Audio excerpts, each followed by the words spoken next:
नमस्कार दोस्तों, DP online classes में आपका स्वागत है। यहाँ आपको यूपी टेट सी टेट से संबंधित सारी वीडियोस मिलेंगी। तो आइए देखते हैं आज की वीडियोस। आधार पर यहाँ पर देखिएगा आपका मोटिवेशन नहीं डाउन होना चाहिए। अगर अच्छा लगे वीडियो तभी सब्सक्राइब करना। यहाँ पर आपका केवल शिक्षक भर्ती की बात होती है। हम स्क्रीन को छोटा करते हैं। सबसे पहला क्वेश्चन आपका नया क्वेश्चन लेते हैं कि गर्भ में संतान सर्वाधिक प्रभावित होती है, किसका सबसे ज्यादा संतान पर इफेक्ट पड़ता है? ऑप्शंस है माँ के पोषण से, माँ के टीवी देखने से, आस पड़ोस से, या फिर पूर्वजों से। ठीक है ना, पूर्वज का मतलब है आपके दादा दादी या फिर नाना नानी। क्लियर, दिमाग में ये रखना है।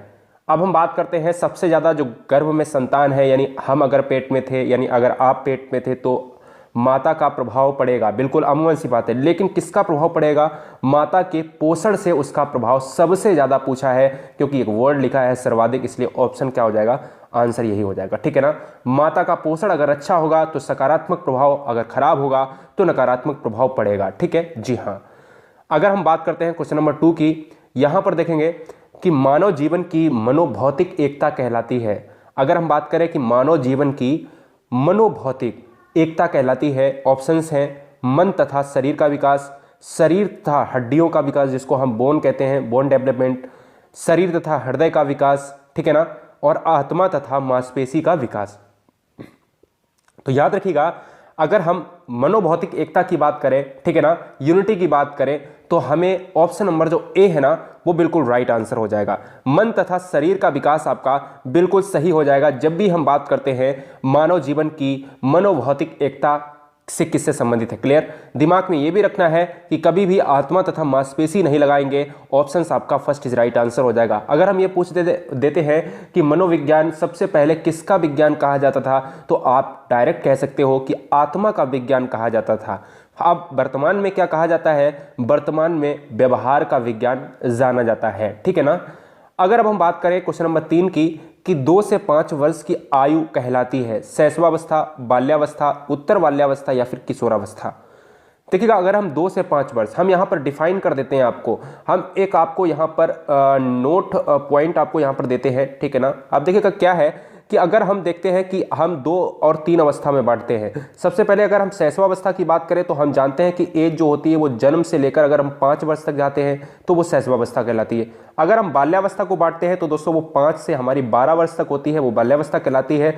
और अगर हम 13 से अगर हम ऊपर जाते हैं तो दोस्तों वो हमारी कहलाती है किशोरावस्था। कुल मिलाकर अगर हम कहें कि शैशवावस्था हमारी 0 से 5 वर्ष होती है, बाल्यावस्था अगर हमारी देखें तो भैया हमारा होता है 5 से 12 वर्ष होती है, और अगर हम देखें यहाँ पर 13 से आपके ऊपर वाली एज यानी 18 वर्ष तक हम जाते हैं तो किशोरावस्था। तो आपका राइट आंसर देखिएगा, अगर हम 0 से 5 कहेंगे तो दोस्तों उसी में तो ये एज आ जाएगी, यानी शैशवावस्था हो जाएगी। इसको शैशवावस्था को हम जीवन का आदर्श काल यानी खेलने का आदर्श काल भी कहते हैं। क्लियर, तो आदर्श काल वाली अवस्था भी कहलाती है। क्वेश्चन नंबर नेक्स्ट हमारा ये है कि हाँ, थोड़ा सा यहाँ पर देखिएगा नंबरिंग में थोड़ा सा मिसप्रिंट हुआ है। क्वेश्चन नंबर 4 है, गर्भ में सर्वप्रथम निर्माण होता है। अब बहुत अच्छा क्वेश्चन है, इतना इंपॉर्टेंट क्वेश्चन है कि गर्भ में अगर आप जो है पेट में थे या हम पेट में थे, ठीक है ना, तो हमारा सबसे पहले कौन सा शरीर का पार्ट बना होगा? यानी नॉर्मल सी बात है कि मनुष्य है ना, तो वो सभी का सेम पार्ट बनता है। तो सबसे पहले पैर बनते हैं, सिर बनते हैं, धड़ बनते हैं, या फिर सभी का निर्माण हो जाता है। याद रखिएगा, सबसे पहले जब बच्चा जो है भ्रूण अवस्था में होता है तो कहीं ना कहीं पहले माह और दूसरे माह की अगर हम बात करते हैं तो स्टार्ट हो जाता है आपका हेड, यानी सिर की बात हो जाती है। फिर धीरे धीरे क्या बनता है? स्पाइनल कार्ड बनता है। स्पाइनल कार्ड का मतलब होता है कि जैसे जैसे हेड ये होता है, ये मनुष्य का हेड है, ठीक है ना। और यहाँ पर क्या होता है कि स्पाइनल कार्ड आप देखते हो कि रीढ़ की हड्डी बोलते हैं, ठीक है ना। रीढ़ की हड्डी होती है वो दूसरे नंबर पर बनती है, फिर ऐसे ऐसे क्या दिल बनता है, फिर पैर बनने स्टार्ट हो जाते हैं। तो पहला ऑप्शन आपका क्या हो जाएगा? सर्वप्रथम पूछा था, इसलिए option number B is right answer हो जाएगा। ठीक है ना, दिमाग में ये भी रखना है। क्वेश्चन नंबर 5 है आपका, यहाँ पर देखिएगा, क्वेश्चन को छोटा करते हैं। यहाँ पर देखिएगा, अगर हम बात करें बालक के सिर एवं मस्तिष्क का सर्वाधिक विकास किस अवस्था में होता है? बहुत अच्छा क्वेश्चन है कि जब भी हम कहें कि सिर एवं मस्तिष्क का सर्वाधिक विकास, प्रौढ़ावस्था, शैशवावस्था, किशोरावस्था या फिर बाल्यावस्था, इन एज को हम डिफाइन कर देते हैं कि क्या क्या एज है। मैंने कहा 0 से अगर 5 वर्ष है तो शैशवावस्था है, बोले कि बाल्यावस्था को हम कहते हैं 5 से 12 वर्ष, और किशोरावस्था को कहते हैं 13 से 18 वर्ष, और 18 से ऊपर वाली जो एज होती है, 18 से 60 वर्ष वाली एज होती है वो प्रौढ़ावस्था, और अगर 60 से ऊपर वाली जो एज जाएगी वो ऊपर तक चली जाएगी वो हमारी वृद्धावस्था होगी। ठीक है ना। तो दोस्तों यहाँ पर अगर हम बात करें कि सबसे ज़्यादा सिर और मस्तिष्क का विकास होता है, वो option number B is right answer, शैशवावस्था में हो जाता है, ठीक है ना। जी हाँ, बैलेंटाइन ने शैशवावस्था के बारे में कहा था कि ये एक आदर्श काल है। तो शैशवावस्था को किसने कहा था कि सीखने का आदर्श काल है, तो वो बैलेंटाइन महोदय हो जाएंगे। क्लियर। नेक्स्ट क्वेश्चन है, जन्म के समय शिशु में कितनी हड्डियां होती हैं। याद रखिएगा, जब भी बच्चा पैदा होता है तो कहीं ना कहीं हड्डियों की संख्या क्या होती है, ज़्यादा होती है, प्लस में होती है। और हम देखते हैं जैसे जैसे बच्चा बड़ा होता है, ग्रो होता है और वो एज में पहुंचता है, 80 प्लस होता है, तो कहीं ना कहीं एक वयस्क मनुष्य हो जाता है, तो उसके हड्डियों की संख्या 206 रह जाती है। अगर हम बात करें कि जन्म के समय पूछा है, तो जन्म के समय ज़्यादा होती है, तो ज़्यादा में कितना होगा, 270 से 280 के बीच में हड्डियों की संख्या होती है। क्लियर। तो दोस्तों यार याद रखिएगा कि यह हड्डियों की संख्या ज़्यादा और कम क्यों हो जाती है। याद रखिएगा, कुछ छोटी छोटी हड्डियां होती हैं, जैसे जैसे आयु बढ़ती है वो चिपक जाती हैं और चिपक के एक बड़ी हड्डी यानी एक मजबूत हड्डी का निर्माण कर लेती हैं। ये बस इतना ही कॉन्सेप्ट है हड्डी का। क्लियर, दिमाग में आपको रखना है। तो 270 हो जाएंगे इस क्वेश्चन का राइट आंसर। बीजावस्था किसे कहा गया है, तो दोस्तों बीजावस्था किसे कहा गया है, 0 से 2 सप्ताह, 2 से 8 सप्ताह। सप्ताह में जानते हो कि 207 दिन होते हैं। अगर दो सप्ताह की बात करता है तो 2 सप्ताह 14 हो जाएगा, और 8 सप्ताह की बात करता है तो 8 सप्ताह की बात करता है, 2 से 8 सप्ताह की बात करता है। तो दोस्तों यार याद रखिएगा, जितने में हम 7 का गुणा कर देंगे उतना ही हो जाएगा। क्लियर। हाँ, खैर हम क्वेश्चन पर आते हैं कि बीजावस्था, बीज वाली अवस्था दोस्तों 0 से 2 होगी या 2 से 8 होगी। तो याद रखिएगा कौन सा हो जाएगा आंसर, राइट आंसर क्या हो जाएगा, 2 से 8 हो जाएगी। क्या 2 से 8 हो जाएगी, बिल्कुल सर नहीं होगा। 2 से 8 वर्ष यहाँ पर 0 से 2 वर्ष हो जाएगी। स्टार्टिंग का एज याद रखना है, बोले बीज की अवस्था, ठीक है ना। बीजावस्था ही कहलाती है। 0 से 2 सप्ताह स्टार्टिंग के 2 सप्ताह होते हैं। जब भी हम कहें कि जो है आपका लैमार्कवाद हम पढ़ते हैं और डार्विनवाद पढ़ते हैं, तो हम देखते हैं कि लैमार्कवाद की बात आती है, तो हम ये देखते हैं कि लैमार्क ने किस पर प्रयोग किया था, देखा था उसमें जो है चेंजमेंट देखा था कि जिराफ की गर्दन देखा था, ठीक है ना। उसके पहले एक चैप्टर आता है बीजमैन वाला। क्लियर। तो बीज कोष वाला हम बीजमैन से रिलेट करते हैं, ठीक है ना। वो भी आपको दिमाग पे रखना है कि बहुत सेटल करना है कि हर चैप्टर को, चाहे क्वेश्चन भले ही बिल्कुल विपरीत हो, लेकिन बिल्कुल दिमाग में हर क्वेश्चन पर नजर रहनी चाहिए, ठीक है ना। बहुत अच्छे। अगर हम बात करते हैं, बालक अपनी मां को पहचानना प्रारंभ कर देता है सर 6 माह में, 8 माह में, 9 माह में या फिर 3 माह में, बताएं। हाँ जी, देखिएगा अगर हम बात करते हैं बालक अपनी मां को कब स्टार्ट कर देता है, तो आपके बचपन के जो 3 महीने होते हैं, स्टार्ट के 3 मंथ होते हैं, तो बच्चा उसी में प्रारंभ करता है। Option number D is right answer हो जाएगा। बिल्कुल कोई भी बेझिझक आंसर, आपको दिक्कत नहीं होगी। 3 महीने में ही बच्चा स्टार्ट कर देता है अपनी माँ को पहचानना। सबसे पहली गुरु किसे कहा गया है परिवार में, सबसे पहला गुरु है माँ उसका, और सबसे पहला विद्यालय अगर बच्चे का पूछे तो सबसे पहला विद्यालय है परिवार। यानी अगर गुरु पूछे तो माँ है, अगर परिवार पूछे विद्यालय पूछे प्रथम तो आपका परिवार है, ठीक है ना। 2 क्वेश्चंस में डिफरेंट आपको समझना है। हाँ, नेक्स्ट क्वेश्चन है कि बालक जमीन पर से अपने पसंद की वस्तु उठा लेता है, आपके अनुसार उस बालक की आयु क्या होगी। बहुत अच्छा क्वेश्चन है कि अगर बच्चा अपने पसंद की, जो उसको पसंद हो रही है, उसको पसंद लगती है, अच्छी लगती है, उसको उठा लेता है। 10 चीजें पड़ी हुई हैं, उसमें से एक चीज वो पिक कर लेता है, ठीक है ना। तो उस पिक करने वाली चीज का उसको अंदाजा है, कहीं ना कहीं उसमें समझ है। तो बच्चा वो कितनी एज का होगा, 12 से 13 महीने का, या 5 से 6 महीने का, या फिर 3 से 4 महीने का, या फिर 8 से 9 महीने का। तो दोस्तों क्या हो जाएगा इस क्वेश्चन का राइट आंसर, 8 से 9 महीने हो जाएगा। क्या 8 से 9 महीने बिल्कुल आपका राइट आंसर हो जाएगा, यानी ऑप्शन नंबर क्या हो जाएगा, डी इज राइट आंसर हो जाएगा, ठीक है ना। दिमाग में आपको रखना है, जब भी हम पियाजे की स्टेटमेंट पढ़ेंगे, थोड़ा सा भी पियाजे के बारे में भी हम जान लेंगे, ठीक है ना, क्योंकि अभी हम एक क्वेश्चन मिलेगा उससे रिलेट करके हम पढ़ेंगे। बालक के समय, हाँ बहुत अच्छा क्वेश्चन है कि जन्म के समय मस्तिष्क का वजन कितना होता है। जब भी हम पूरे वजन की बात करते हैं तो बच्चे पिछली वाली क्लास में बहुत कंफ्यूजन थे, कहते कि कह रहे थे कि 7 पाउंड होता है, ठीक है ना, और कुछ बच्चे कह रहे थे कि 8 पाउंड होता है। तो दिमाग में कभी भी ये भरोसा मत रखना कि भैया किताबें क्या कहती हैं, तो हमेशा आपको लगाना है 8 पाउंड लगाना है। क्लियर, 8 पाउंड लगाना है, दिमाग में आपको रखना है, ठीक है ना। बालक के जन्म के समय शिशु के मस्तिष्क का भार होता है, जब 7 पाउंड, 8 पाउंड और 6 पाउंड और 9 पाउंड दिया हो तो उसमें 8 लगाएंगे, जब 8 ना दिया हो तो हम 7 लगाएंगे, ठीक है। पूरे वजन की बात कर रहा हूं। अभी यहां पर पूछा है शिशु के मस्तिष्क का भार कितना होता है, तो याद रखिएगा शिशु के मस्तिष्क का भार होता है हमारा 350 ग्राम। अगर वयस्क के मस्तिष्क का भार पूछता तो हमारा 1400 ग्राम होता है, जैसे हम लोग आप लोग हैं, ठीक है ना। तो हम और आप लोग का वजन कितना है सिर का, तो सिर का वजन है 1350 ग्राम होता है। अगर ऑप्शन 1350 ग्राम ना हुआ तो 1400 मारते हैं, ठीक है ना। तो हमारा वयस्क का कितना होता है 1400 ग्राम होता है, और एक बच्चे का शिशु का कितना होता है 350 ग्राम होता है, प्लस होता है। सीखने का आदर्श काल माना गया है, सीखने का आदर्श काल दोस्तों किसे माना गया है, तो हमेशा याद रखिएगा बैलेंटाइन ने कहा था कि शैशवावस्था एक आदर्श काल काल है, ठीक है ना। तो दिमाग में रखिएगा शैशवावस्था को ही कहा जाता है। शैशवावस्था की जो एज होती है 0 से 5 वर्ष होती है, बाल्यावस्था की जो एज होती है 5 से 12 वर्ष होती है, किशोरावस्था की जो एज होती है 13 से 18 वर्ष होती है और प्रौढ़ावस्था की 18 से 60 वर्ष होती है। क्लियर, दिमाग में आपको ये भी सारी चीजें रखनी है। वीडियो अगर अच्छा लग रहा हो तो सब्सक्राइब कर लेना। यहां पर आपके सिलेक्शन की बात होती है, क्योंकि शिक्षक भर्ती का ही एक मेरा दायित्व है और मैंने किसी का ठेका नहीं लेकर रखा है, ठीक है ना।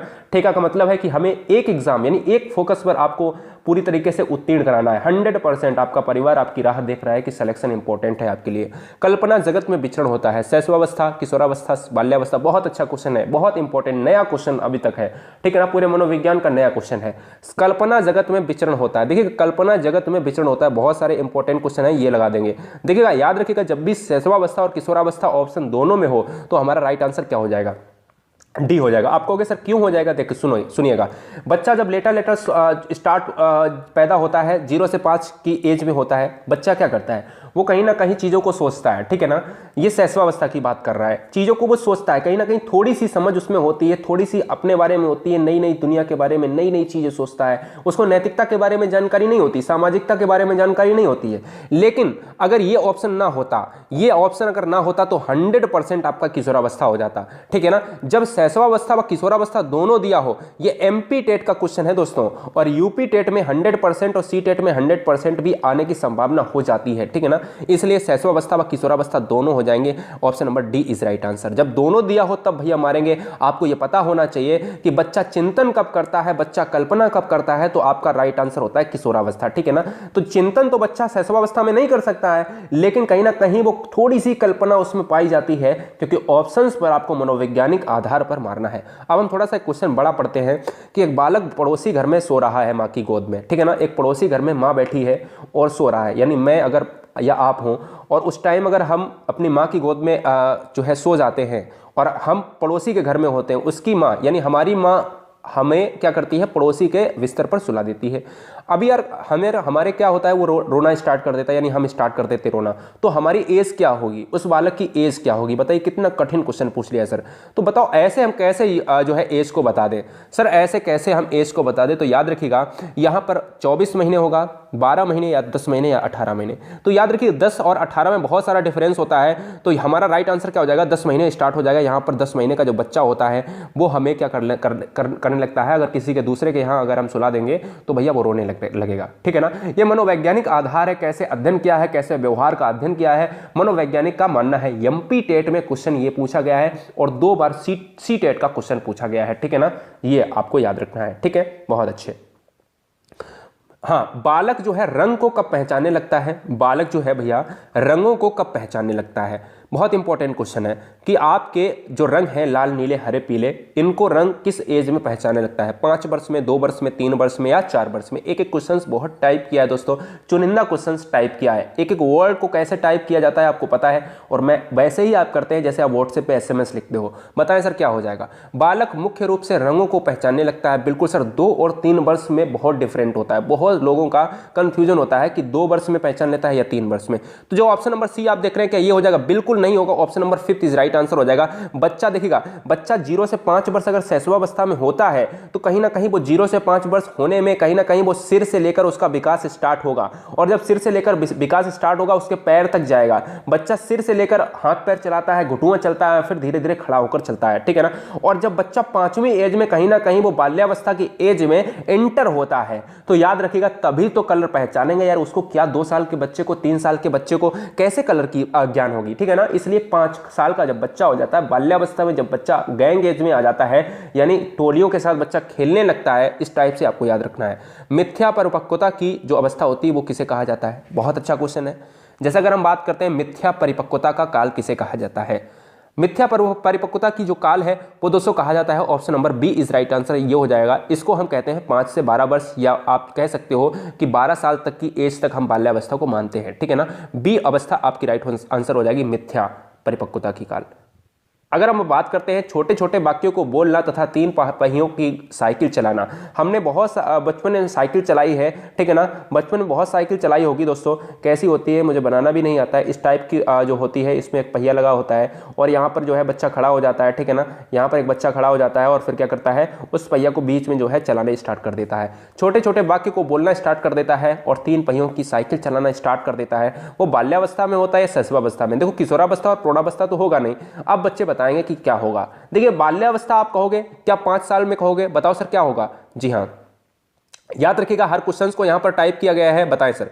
तो यार बाल्यावस्था तो यार यहां पर बिल्कुल हो ही नहीं सकता कि जब भी बच्चा 3 यहां पर करेगा, तीन पहिए की साइकिल चलाएगा, वो बिल्कुल खड़ा नहीं हो पाता होगा, थोड़ा थोड़ा से चलना स्टार्ट करना होता है, ठीक है ना। तो स्टार्ट हमारा 0 से 5 साल के अंतर्गत जो अवस्था आएगी वही इस क्वेश्चन का राइट आंसर हो जाएगा। तो 0 से 5 साल की जो अवस्था होती है वो शैशवावस्था में होती है, जो आदर्श काल कहलाता है, इसलिए option number A is right answer हो जाएगा। बिल्कुल सर।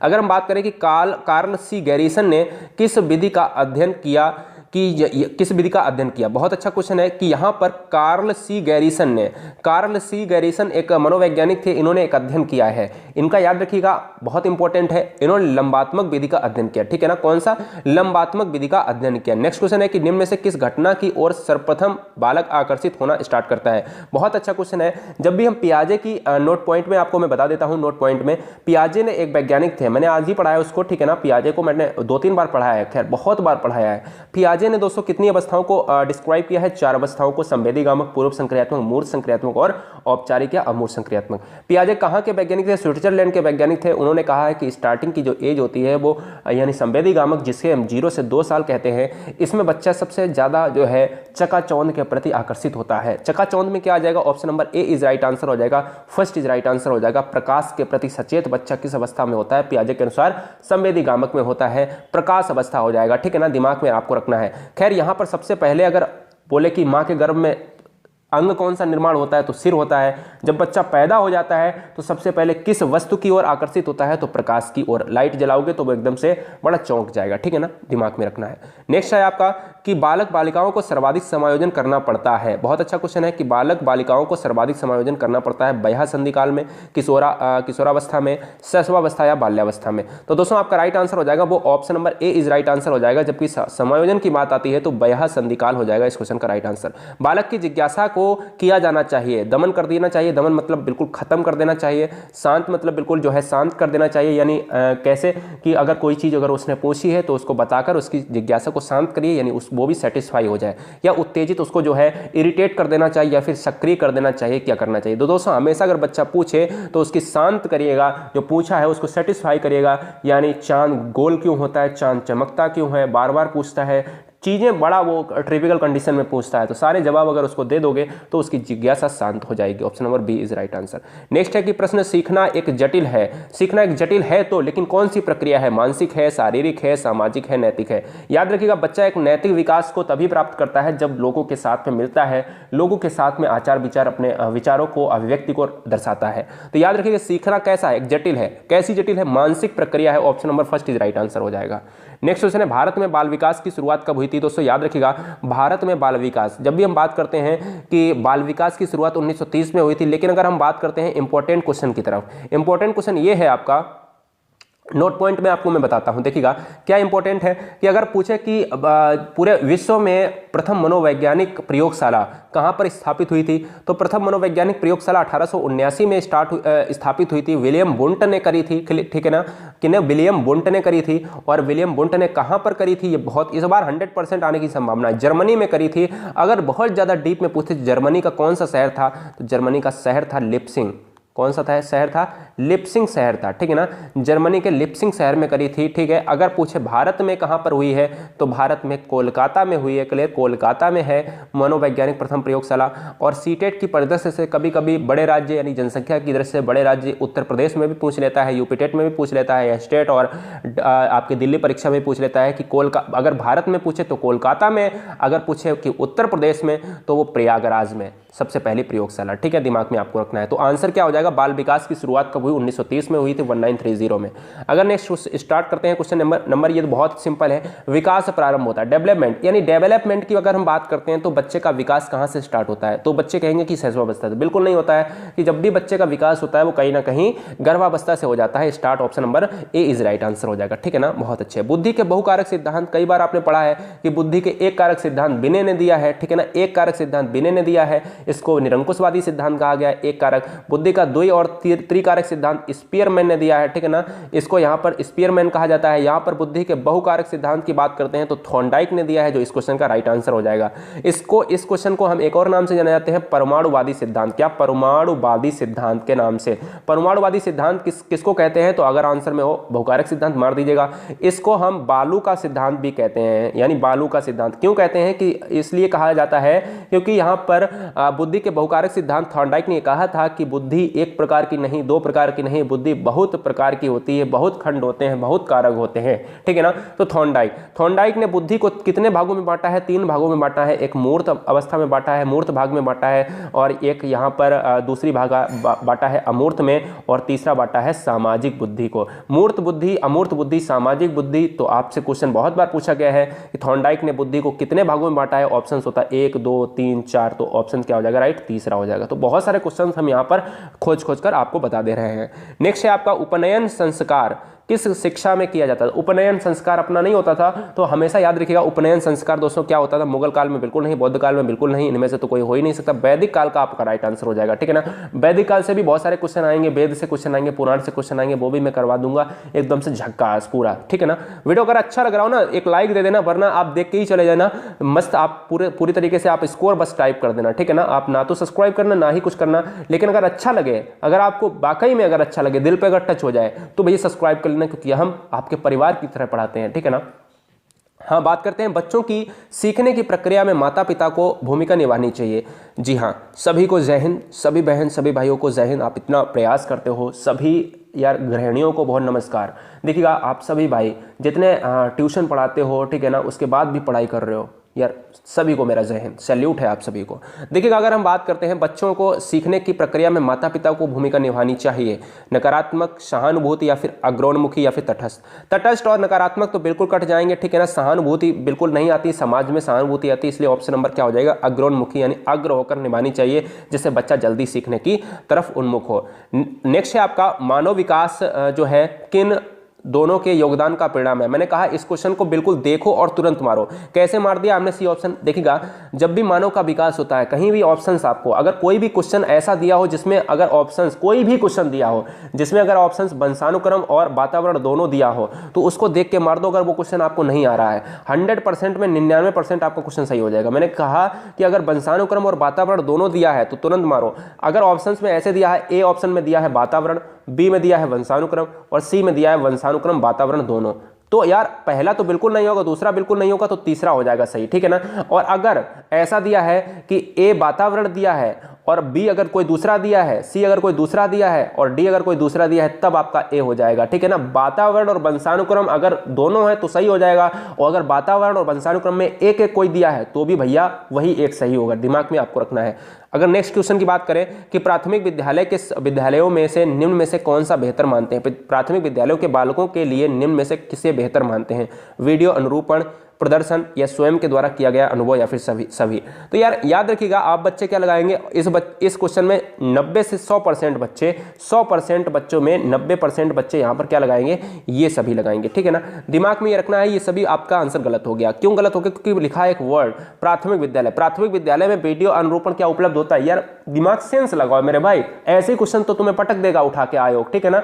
यार याद रखो कि वीडियो अनुरूपण वहां पे नहीं है सर, पॉसिबल नहीं हो पाता है, ठीक है ना। ऐसी क्लासेस नहीं उपलब्ध हैं हमारे पास, तो याद रखिएगा वीडियो अनुरूपण वहां पर नहीं है, इसलिए स्वयं के द्वारा किया गया अनुभव, जो आपको शिक्षक हैं आप एक, और शिक्षक के द्वारा आप क्या बच्चों को पढ़ाएंगे, तो यानी आपको ज्ञान होगा शिक्षण सामग्री के बारे में, यानी विषय के बारे में। इसके अलावा आपको मनोवैज्ञानिक ज्ञान होगा, जिससे आप रुचि और अभिरुचि को पहचान सकते हैं, इसलिए option number C is right answer हो जाएगा।